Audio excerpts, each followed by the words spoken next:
educational.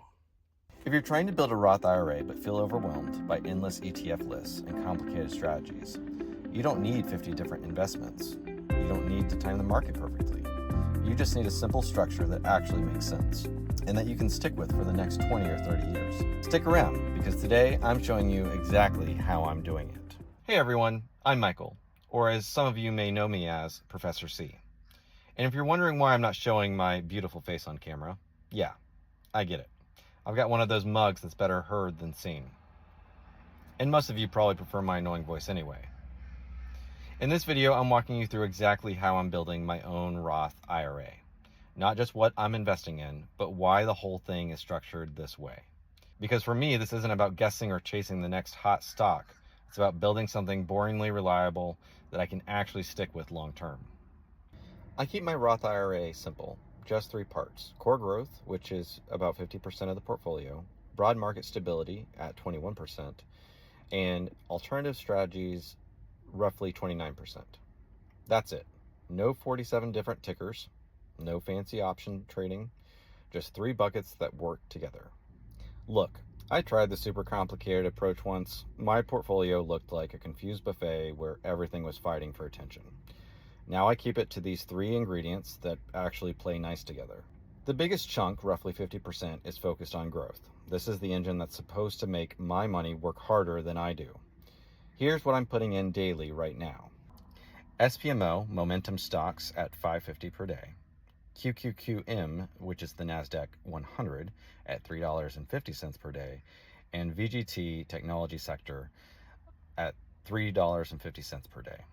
The daily total for growth is $12.50. That works out to about $62.50 per week, or roughly $380 per month. These ETFs are designed to capture companies that are growing faster than the overall market. The goal here is simple: long-term compounding and capital appreciation.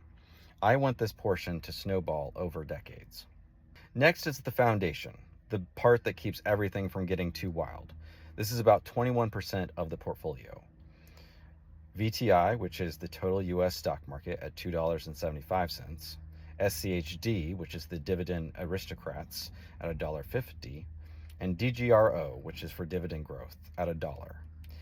The daily total is $5.25, or about $26 a week, which should equate to $160 a month. These give me broad exposure to the entire market while adding some stability and dividend growth. Even if the high growth stuff has a rough year, this base keeps quietly working in the background. A quick note: I know VGT and VTI have some overlap. My plan is to scale back on VTI after this year as the portfolio grows. I'll explain more in a future video. Finally, the smallest slice, about 29%, goes into what I call alternative strategies. These add a different flavor without becoming the main course. SPYI, for income-focused exposure, at $1.75 per day. IDMO, which is momentum-based, at $5.50 per day. So the daily total is $7.25, roughly $36 a week, or $220 a month. This portion brings in some income potential and extra flexibility. It's not the engine, but it adds diversification so the whole portfolio isn't just riding one wave. Here's the part that actually makes this whole thing work: consistency. I invest every single day in these small amounts. A while back, I realized something important. Instead of thinking, I need to invest thousands of dollars every month and feel stressed about it, I flipped the question to, what can I realistically and consistently put in every single day? That tiny mindset shift changed everything. Right now, my total daily investment across all 8 ETFs is about $25 per day. That's less than a decent lunch. When you add it up, weekly, that's between $135 to $140. Or even better, monthly, that's between $750 to $760. At this steady pace, I'm on track to fully max out my 2026 Roth IRA limit of $7,500 in roughly 10 months, without ever feeling a painful hit to my checking account. It honestly feels like I'm just buying a couple of coffees, except instead of a pumpkin spice latte that's gone in 10 minutes, I'm buying shares that can compound for the next 30 years.